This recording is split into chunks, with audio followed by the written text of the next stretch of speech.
little bit about the types of companies you work with. Maybe different stage of growth. Are they in growth mode? Are they in exit strat? Maybe a little bit about the type of businesses, if you have a sweet spot. The frameworks we've learned are applicable across just about every single industry and vertical.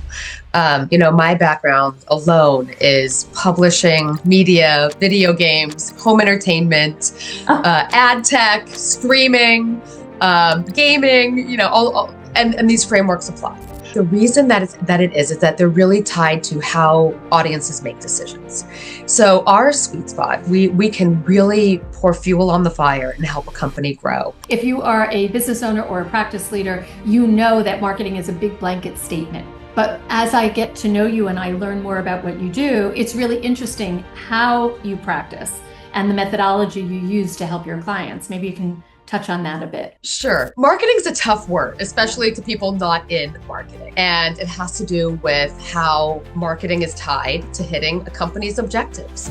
So the way that I like to work, I like to start with understanding the problems to solve. What are the company goals this year? So you have to be very practical. I think I take a very practical approach to marketing. But I like to understand, what is it that your company does uniquely better than anyone else? How do you solve a certain target audience's problems or add value to their lives better than anyone else? And that's what we really dive into and craft an entire messaging strategy around. But so many professionals say, I don't have time. I missed the mark on that. It's not a priority. Well, what is a priority? No, you're absolutely right. And I think it comes down to trust. And these digital platforms, whether it's your website, whether it's your LinkedIn or something else, you now have to convey all of the trust that you would convey in person. That trust and that credibility, you now need to convey them before you even get to meet somebody. Aside from AI, and clearly your company has built some really fun tools that are effective and productive for small businesses. What do you see coming? What do you see happening? I think that... Do you have a particular favorite story or favorite client moment? I had a really wonderful moment last week with not yet a client, but we'll see if it works out.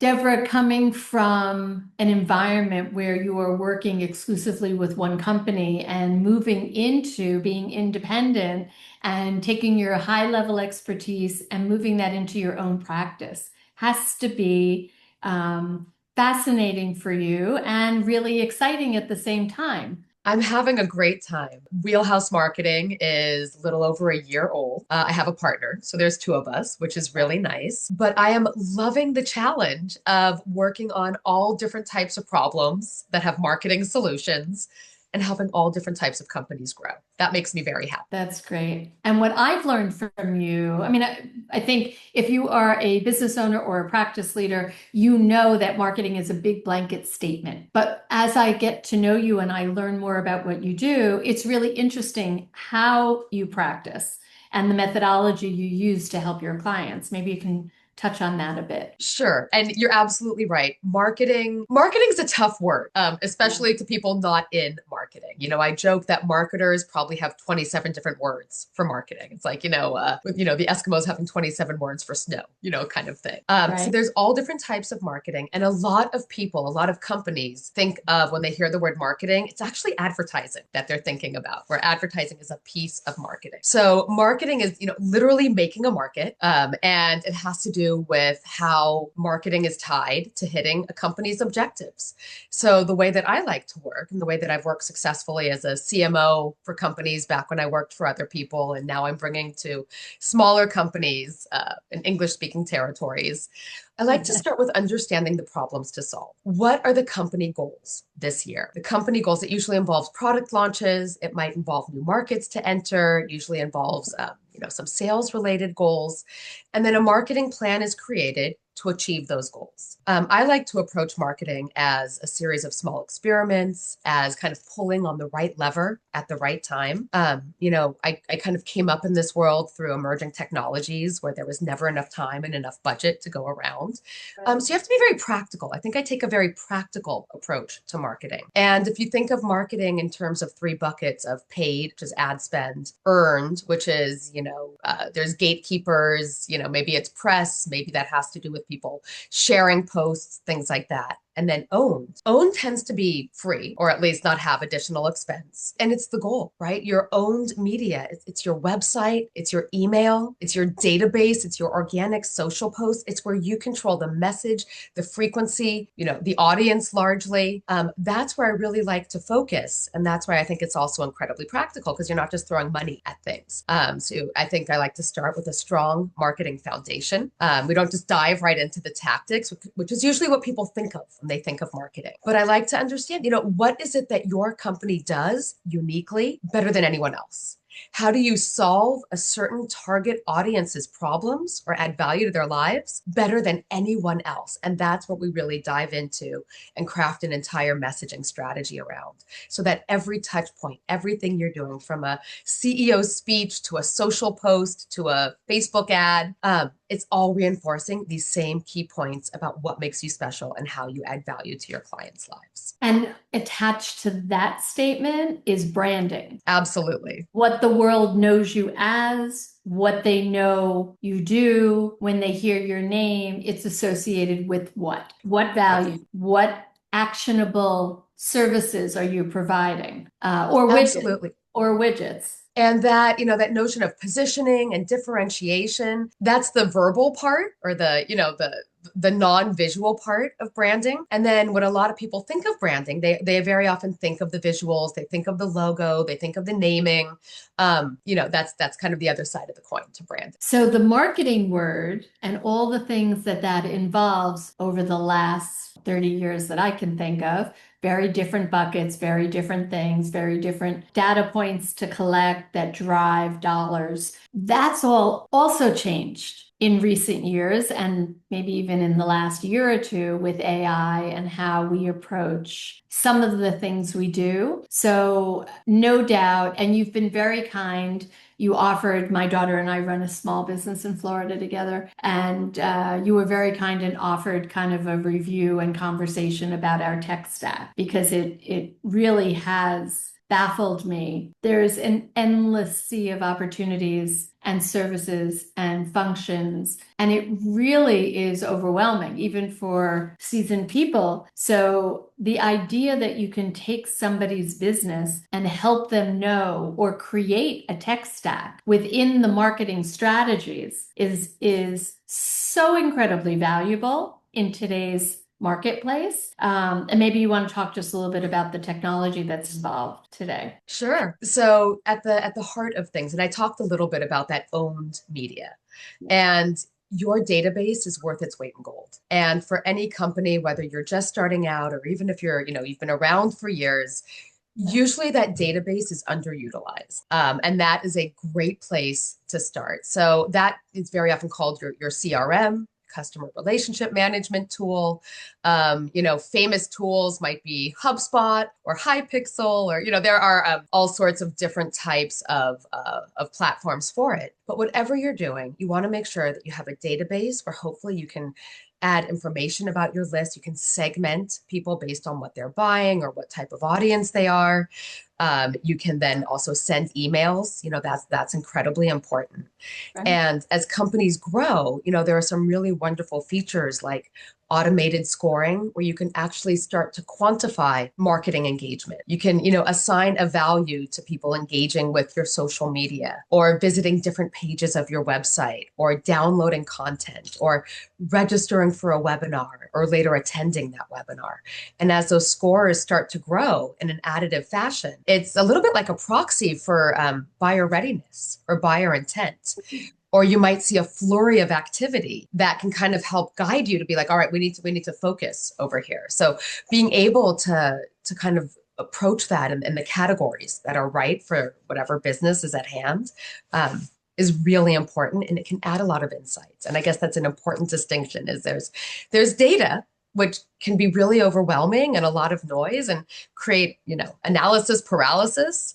But the insight is kind of where that magic really happens. Sure. So talk a little bit about the types of companies you work with, maybe different stage of growth. Are they in growth mode? Are they in exit check? Maybe a little bit about the type of businesses. If you have a sweet spot, if you have a certain market segment that is your comfort zone, or is it across all markets? Help folks understand who you work with. Sure. Thank you. The frameworks we've learned are applicable across just about every single industry and vertical.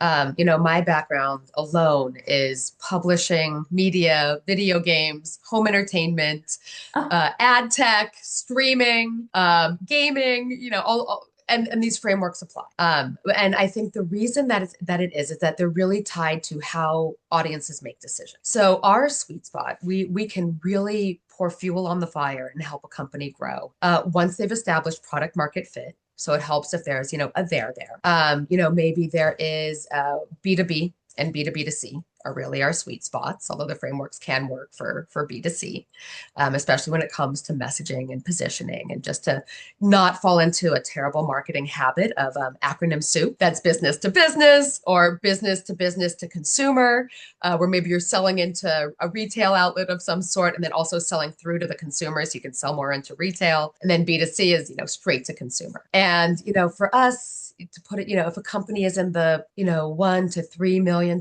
range to $100 million range in annual revenue, we can really come in and add, applying a little structure and process can go a long way for companies at that stage.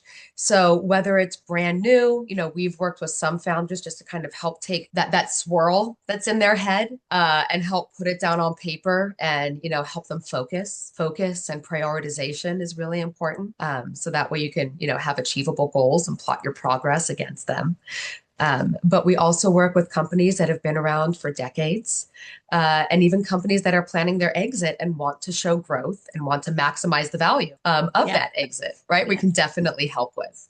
And I would say here on Long Island specifically, and we have clients, in different cities around the country, but Long Island itself is a very unique market where sometimes it feels a little bit like where Manhattan was and some other cities were earlier in the 2000s. And Long Island is very special because it's a relationship economy, more so than any other city for any global company, that I've worked in. That this is something I've noticed. And something that's changed recently is those referrals and word of mouth alone aren't working like they used to. So they're still very important. Long Island is powered by network and word of mouth. But when a referral happens, right, it's like this current, kind of like, and then, humming under the island. But, now what happens, and, my theory is that all the digital natives are, rising through the ranks at work, moving into homes of their own, making purchase decisions at home and at the office. And it isn't enough just to get a referral. They don't just pick up the phone and call the person. What do you think the next thing they do is? They go to the website, they go to their social media, and that's their digital background check. So companies that haven't focused on clearly explaining what they do, for who,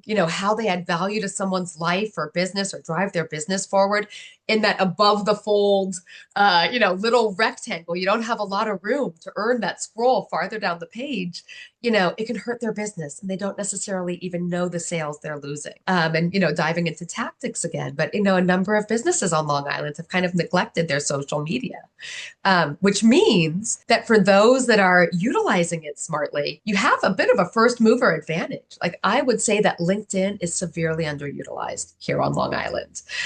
So we're helping a number of companies build up not only their corporate LinkedIn presence, but also that for their leadership team or their founders, because the founders and the leadership team are a product feature of those companies. And you can kind of create this kind of lovely virtuous circle of content and education and the network effect. And it is the digital extension of the networking that we all love. It's really interesting to hear you talk about Long Island that way.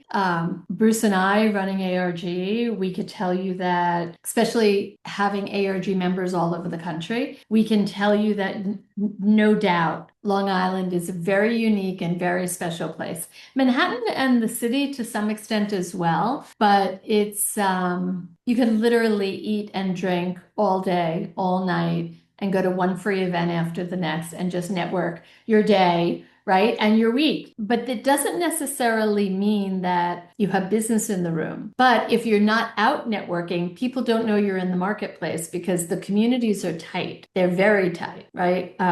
So to your point, if people are not taking advantage of their presence online, I used to tell people 15 years ago, LinkedIn is your professional business card. It's your digital card. People will literally, it's like having one big, large Rolodex that people are going to look you up to figure out how to connect with you. And they laugh. And then there are people that don't use LinkedIn. And then people will come back and say, they don't have a LinkedIn profile. They're not real, or Right? they're not professionals.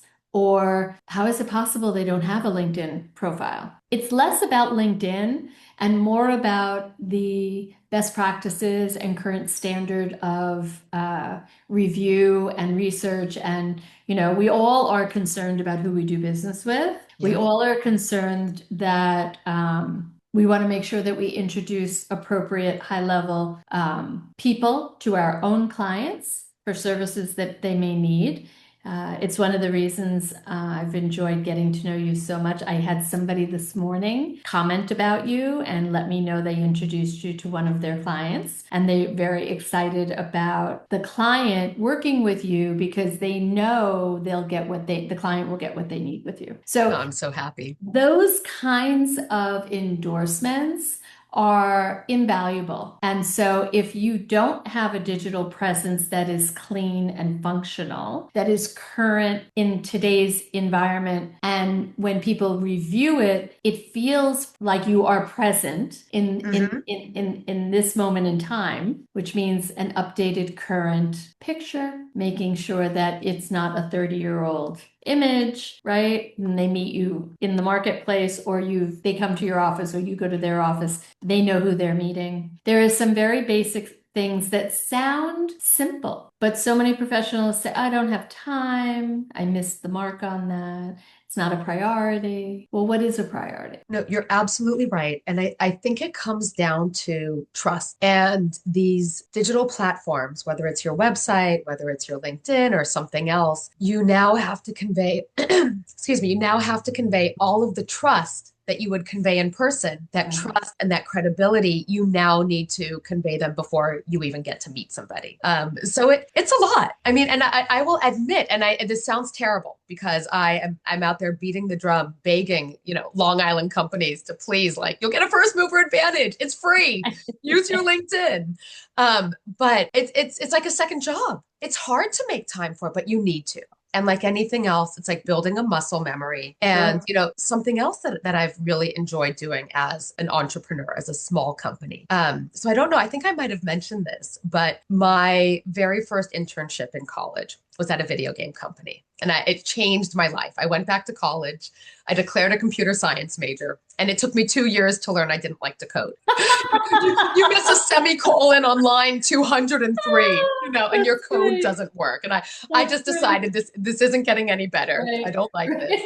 Right. So I became a cognitive science major, and I focused on learning science and artificial intelligence. So I've been doing AI, Right. since the 90s. And That's now I'm like a kid in a candy store because you don't need to code in AI. no. So my business is powered by dozens of custom GPTs, that we've made and for repetitive tasks. Sure. And I made myself a little bot to make it a little more fun. So Great. just two tips, two tricks.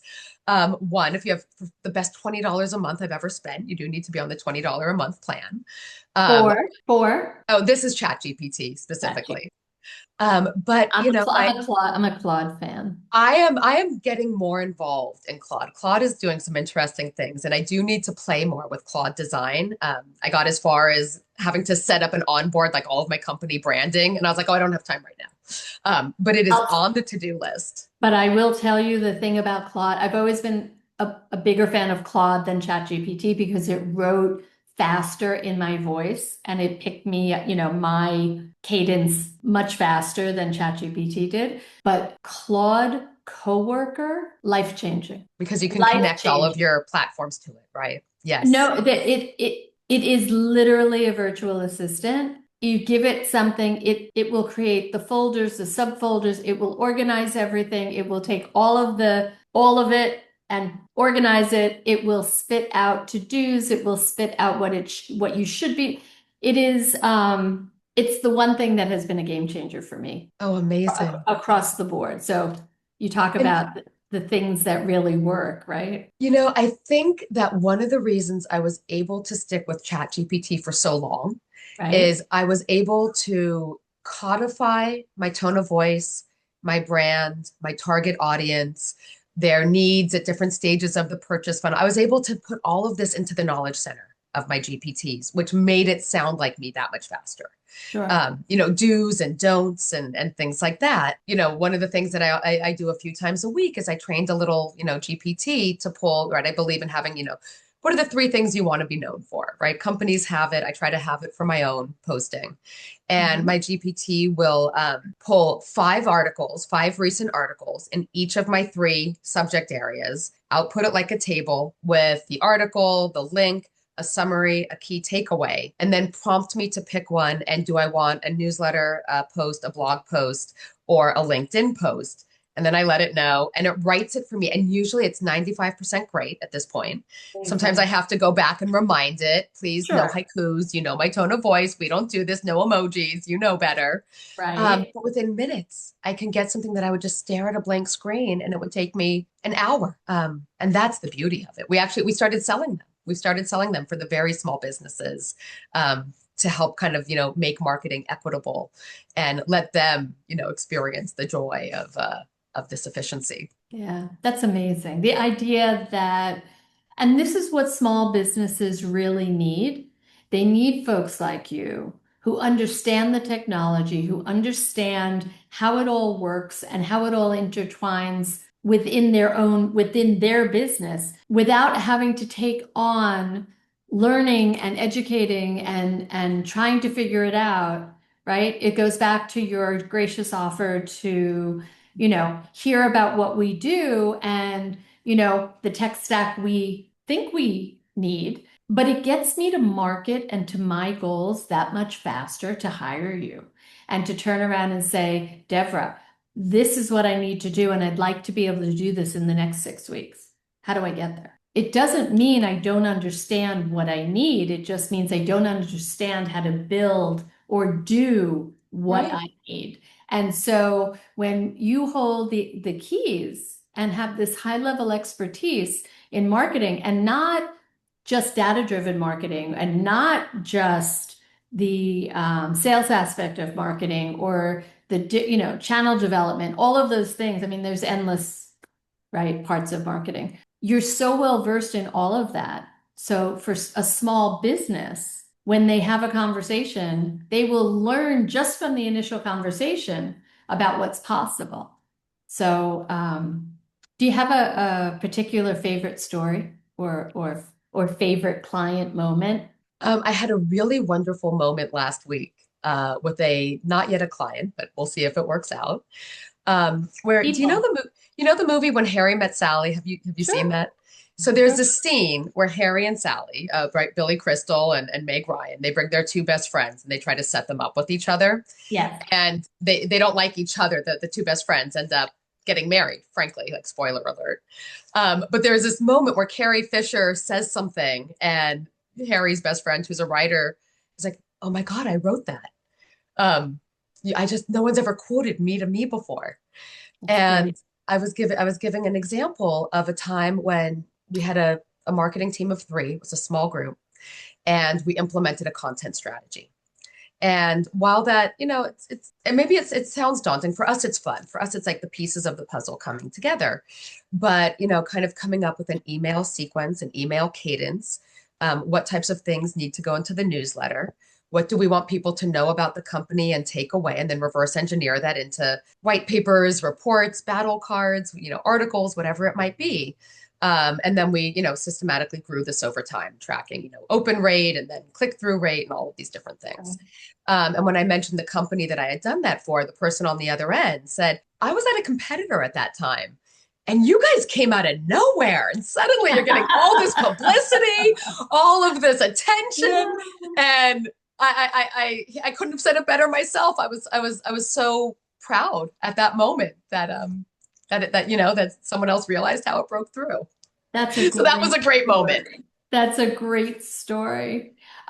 So aside from AI, and clearly your company has built some really fun tools that are effective and productive for small businesses. What do you see coming? What do you see happening? I think that it's not, I honestly, some of the things I think people need to understand, and it's different. Every company has a different problem to solve. And Sure. even in the example that you gave, where you're like, I know what I need to do, and I just sometimes I'm not sure how to get there. A client or a friend or somebody who knows what they're trying, who has goals, right? Who knows what they're trying to accomplish. That's wonderful because that gives us a lot of information to help everyone involved be Sure. successful. But I do think that people need to not be afraid of all of the technological change because you can't undo it. I've learned, I don't know if I've mentioned this in, some of the times that we've met, but I grew up in the San Francisco Bay Area, which I think you knew. Yeah. But I grew up at a time where apparently, a generation is about 20 years. And there's this little group of like people born within a 7 to 10 year period that are called Xennials. We're right on the Gen X millennial cusp, sometimes known as the Oregon Trail generation. So I'm smack in that Oregon Trail generation. And what it means is that we grew up in analog. We grew up in a world without cell phones where you had to make plans and make arrangements and Sure. sometimes, God forbid, wait for your mom to pick you up and, things like that, wait in a line. Yeah. But our brains were still sponges as all the new technologies were spinning around. So I found that very interesting. And I have worked throughout my whole career helping companies navigate this like digital disruption. And Right. very often, companies, this change is scary. What used to work doesn't work. A little bit like we were talking earlier, right? Yeah, What sure. used to work doesn't work anymore. Right. And usually the first step is to like dig their heels in and fight the change. And it doesn't work. I When think it's human consumers, nature. it's I think human it's human nature. nature, right? Right. No, it's scary. It's Yeah. scary. And a lot of companies, especially larger companies, might not be set up for flexibility.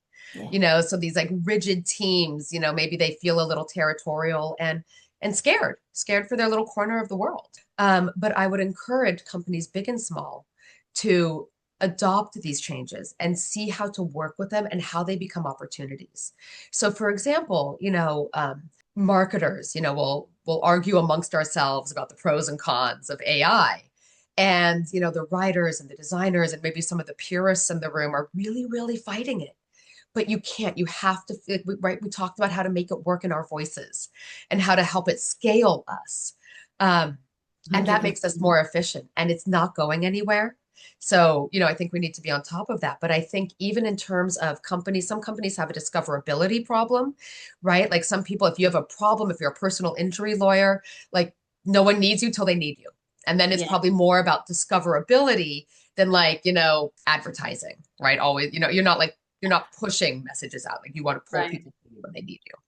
And in that case, one of the great things about the fact that Claude and ChatGPT and Perplexity and all of these LLMs are becoming essentially salespeople. Like the way people use them for search, they are going back and forth, being very specific about the problem to solve.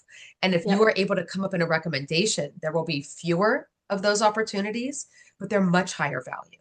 And I Yes. view it as a level playing field because SEO, I think, probably goes back to the 90s at this point. You're not going to SEO a company that's been doing this for 50 years, for 30 years.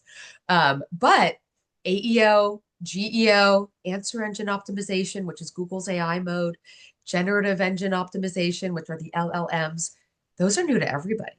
So writing the right content, adding FAQs, kind of doing the technical SEO, AEO, GEO of metadata and schema and making sure, you're marketing to the bots as much as you're marketing to the humans. That's a level playing field. And I think that is a great blue ocean for small businesses. So you just said in about 10 seconds, lots of letters, lots of acronyms, lots of things. And I consider myself not an expert, but fairly well educated. And I don't know half of what you just said. So should we unpack it? This tarot, I know acronym soup. It's a marketer's bad habit. It's okay. It's okay. It's that therein lies the reason that folks should reach out to you so you can unpack it for them around their own business. Um, But it's about being discoverable when yes, people search for you. And there are now more ways to be discoverable when people have a need 100. for your service. You talked about SEO back to the 90s. I think I started my first internet company in the mid 90s. And of course, I feel like a dinosaur when I say that. And, what happened at that point, I think there were like 12 softwares, and we all knew all of them. And I mean, everyone at every company knew all of them. So when one new one came out, it was like a rush to learn, right? Who could learn it first? And at that time, we were worried about adoption rates for desktop computers. We could not have fathomed as far forward as we thought, and we really considered what came next. I don't remember ever having a conversation that looked like our reality today. Mm. So I think it's probably one of the most exciting times. I'm lit up every day about all the new things. LM Notebook, I love that. Like I just am finding every day a way to do what I do in a different way, using tools that are exciting, learning myself about what I already know, and then the different aspects. It's an endless opportunity to learn.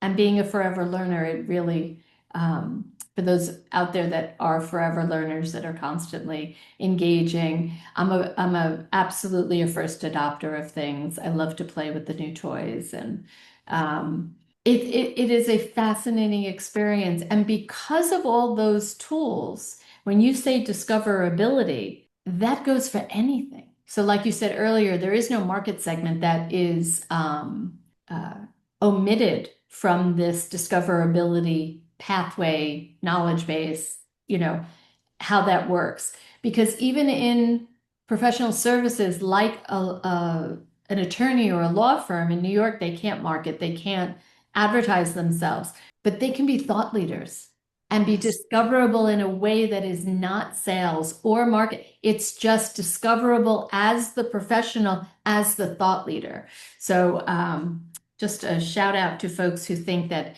it's all advertising. It's not. Very well said. So, Deborah, what else do you want folks to know about you? Have we covered everything? Are there other things you want to share? Um, well, I guess just on a personal level, I don't know if it's necessary for people to know this about me. I am a mentor. Well, I'll backtrack. I'm not a mentor. Technically, they have a little more training. I volunteer in two different ways, and I am a volunteer with SCORE, which stands for the Service Corps of Retired Entrepreneurs. I'm not retired, but this is an organization. It's free small business mentoring, and it's in partnership with the SBA. We work closely with some of the small business development centers around the country, but we have our own Long Island chapter. And I'm an SME, a subject matter expert in marketing. So one of the things that I noticed is the mentors who are wonderful. They tend to be in their 70s and 80s. And I love kind of these expressions. Nothing phases them. They have seen it all. They have built their empires. We have people who have, run franchises, bought and sold companies, had, successful agencies, were salespeople, were lawyers, were CPAs, Yeah. so much expertise. And one of the things I love is that they've seen it all. They advise with wisdom and wit and just have these wonderful expressions that just put everything in perspective. One of the Yeah. mentors I work closely with will very often tell people who need to focus, because entrepreneurs, even if you're just starting out, I'm sure you experienced this. I know you have a storied history of all the different companies that you've started. So many ideas, but you can't do it all at once, at least successfully. Oh, you can't see this. This is No, but I imagine my you're holding little up a digital notepad. notebook for every idea that I don't have time to The next do. 5 companies you'll start. Right, right, right. And and this one mentor will say, you can't boil the ocean. I'm like, oh, you can't boil the ocean. But like it just puts it all in perspective. So, but one of the things I also noticed in volunteering with SCORE is that these solopreneurs, these new business owners, even these established businesses that want more help, they want to grow. They have the same challenges as a lot of the tech companies that I worked with for decades. And I think it's because, everyone has worked so hard. They've poured their blood, sweat, and tears into starting a business. Tech companies, they've, written lines of code, thousands, millions of lines of code. They work so hard. It's all very expensive. They've gone through rounds of funding. They've slogged through mud together. And they just put it all on their website, every last word of it. And they both kind of start. There's a whole lot of how. There's, you scroll, you scroll, you scroll, you scroll. The homepage goes on forever. And unfortunately, when you have everything and the kitchen sink on your homepage, nothing pops. So Right. helping them refine it down to not just talk about the how, but to make sure the what shines through. And very rarely, right? We have to help them. It's rarely there. We have to help them get to the why. And the why is not their why, it's their client's why. So I think kind of helping companies understand that the hero of the story is your client Yeah. and you are the guide that gives them a plan to be successful, which is also the backbone of every great movie. I know we were talking about movies earlier today too. 100%. 100%. And the expression, I say it often, people matter most. And if, as professionals, we hold our clients' needs at the forefront of what we do, our why, they get what they need. We can produce at our highest and best selves. And, we move the needle that way. Right. And I would say, my why, my company, Wheelhouse Marketing's why right now is to take everything my partner and I have learned in our combined 50 plus years of marketing, touching all the marketing, including advertising, and make it accessible for small and medium businesses. My partner, her background, her father owned a trucking company. He was a small business. Her grandfather had a small business. Long Island has been wonderful to us and our families, and we view partially as giving back, but also like a lifelong learner. I am finding the most fascinating companies that were never really on my radar and are in my backyard. And I'm getting to see, it used to be my kids' soccer took me to all the parts of Long Island. And now, it's all of the new businesses that we're meeting that are taking us to, all the different parts of Long Island. And it's wonderful and just kind of applying even some of the things that we talked about today to these businesses that have done well for so long, but, maybe don't even have a database. Like I know we are going to change their business and help them grow. And it is going to be, just so gratifying for everyone involved. Or they have this old legacy system, right? Because Long Island has a lot of generational transition businesses, grandparents or parents, and then the kids take over. There are a lot of legacy systems and the way things were done previously, and you have a younger generation come in and want to change that and update things and Yeah, bring things to current standard.